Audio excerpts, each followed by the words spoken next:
Assalamualaikum warahmatullahi wabarakatuh. Selamat pagi ya kak.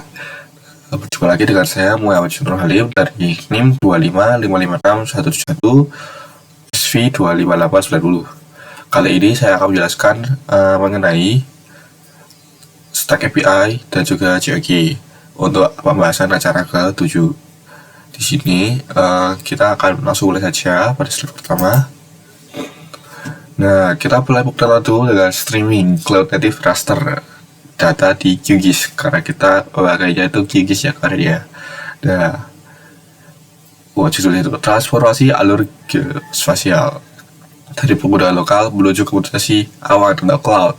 Terdapat spatio-temporal data aset katalog atau stack dan JOG cloud optimized geotiff via PyQGIS. Nah, kita memanggilnya kemarin itu pakai Python console ya. Nah, ini ada ilustrasi yang sangat menarik.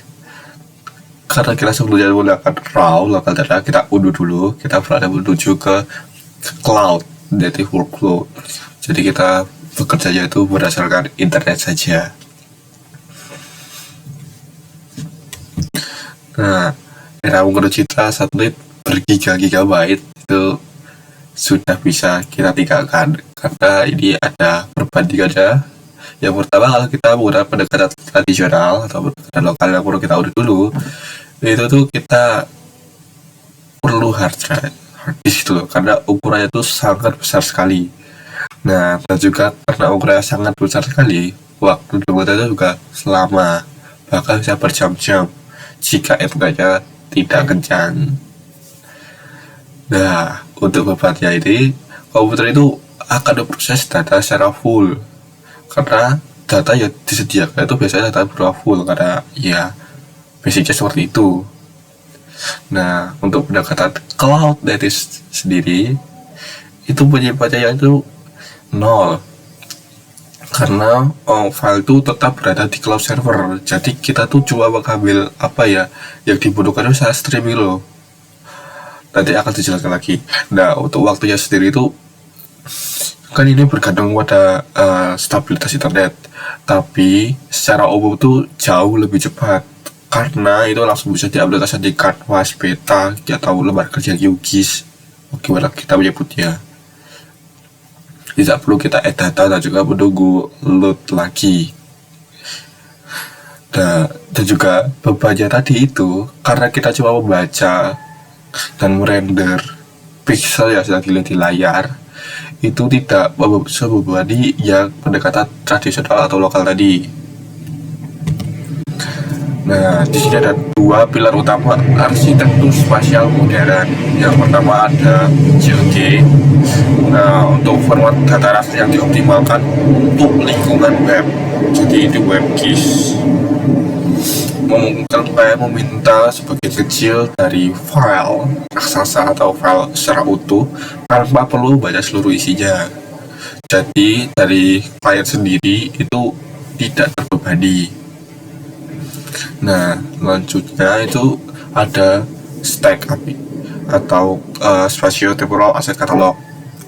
Nah, itu adalah standar API global untuk mencari katalog data spasial. Jadi itu kayak standarisasinya. Itu seperti kalau Google-nya kita gitu, search engine khusus untuk menemukan citra berdasarkan bisa waktu, bisa lokasi, bisa kriteria tertentu kayak kejadian. Semisal kita tuh dulu ada big data ya, itu mirip-mirip seperti ini. Lalu ada sinergi sistem. Nah, stack API itu akan menemukan lokasi aset di server, lalu cloud optimized geotiff itu akan men-streaming aset tersebut ke layar atau QGIS canvas kita. Nah, ini stack API diambil itu kayak protokolnya, lalu dengan JOG itu di streaming, lalu masuk ke QGIS canvas. Lalu ada anatomi JOG. Bagaimana QGIS membaca tanpa mengunduh? Nah, tadi kan sudah saya jelaskan beberapa kali ya. Berbeda dengan file geotiff biasa, cloud optimized geotiff itu diatur secara internal, detail, dibagi dulu kotak-kotak kecil. Saat melakukan zoom atau pan di QGIS, aplikasi secara otomatis mengirim perintah request ke server cloud. Server hanya merespon dan mengirimkan pixel yang sedang atau yang akan di request itu di layar, mengabaikan sisanya data lainnya. Ini efisiensi banget gitu loh. Selanjutnya itu menyiapkan pusat komando pakai QGIS ya, kita pakai aplikasi Console. Nah, itu kita kemarin kan pakai QGIS desktop ya, dengan pemastian internet yang stabil. Lalu memanggil aplikasi Console bisa lewat menu plugins atau lewat shortcut keyboard. Lalu kita masukkan icon show editor itu. Gila kerja saya. Nanti kita masukkan scriptnya tak kan udah ada template-nya tuh. Nah, jika udah itu kita run, bisa run di sini atau lewat SQ juga bisa. Nah, lalu kita membuat aset cloud optimized itu secara manual menggunakan ini lokasi AWS S3 sebagai web servernya, lalu fungsi VSI _URL itu sebagai apa ya, streamingnya ada loh. Nah, untuk layering itu nanti kita mau streaming data apa toh. Nah, inilah biar ditambahkan ke canvas layer. Inilah apa ya skemanya gitu. Ada request, lalu ada fungsi streaming, lalu akan dimasukkan ke raster layer. Nah, kita langsung akan menggunakan wadah permintaan stack API ya. Nah, untuk mencari citra secara dinamis di Earthsearch itu kita mengirimkan struktur data JSON berbentuknya pilot gitu loh. Nah, ini tuh kayak kita tuh mau data yang mana sih, kita apa ya, batasi dulu data apa yang akan kita streaming, mulai dari target satelitnya mau apa, AOI-nya, jendela waktunya, rentangnya, dan bahkan itu filter kualitas awannya gitu loh. Ini ada ya fungsinya nih. Nah, berikut ada alur kerja otomatisasi pencarian citra.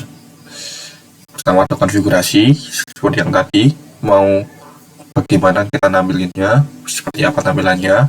Lalu ada post request, lalu itu adalah pengirim permintaan pencarian. Jadi kita udah ada konfigurasinya, kita kirimkan.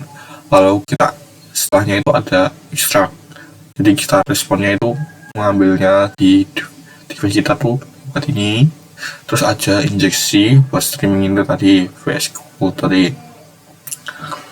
Terus ada render di canvas biar bisa masuk. Nah, selanjutnya ada eksekusi script, bypass keamanan dan query API. Nah, itu biar bisa langsung, karena kita kan udah yakin ya dari stack API dari QGIS sendiri itu udah jelas aman, kita bisa bypass saja keamanannya. Ya, ada aplikasi kidal agar mencegah error koneksi SSL dan memberikan durasi waktu timeout, karena kalau biar apa ya, kalau sinyal kita tuh gak sekuat itu gitu loh, timeout 30 detik boleh. Lalu ada request library, karena library ini biar bisa jalankan stack sendiri. Selanjutnya kita ada parsing JSON dan juga render layar. Nah, untuk JSON sendiri itu script itu membedah hasil pencariannya, mengambil indeks pertama itu feature dan mengekstrak total S3 dari servernya tadi. Lalu kita ada refresh canvas, ini untuk memerintahkan QGIS itu untuk bisa kalau mau ngezoom gitu bisa langsung gitu loh, refresh. Kalau kita ngodingkan, kalau mau lihat hasilnya kita refresh dulu ya, dan QGIS itu biar bisa refresh otomatis. Selanjutnya ada tambahan itu ada tantangan analisis nyata. Itu kenapa streaming citra komposi visual hanyalah permulaan, potensinya tuh apa sih, kenapa kita harus pakai stack API ini. Ini karena kita mau menampilkannya itu dalam bentuk NDFI ya, tadi ya, Vegetation Analysis ya.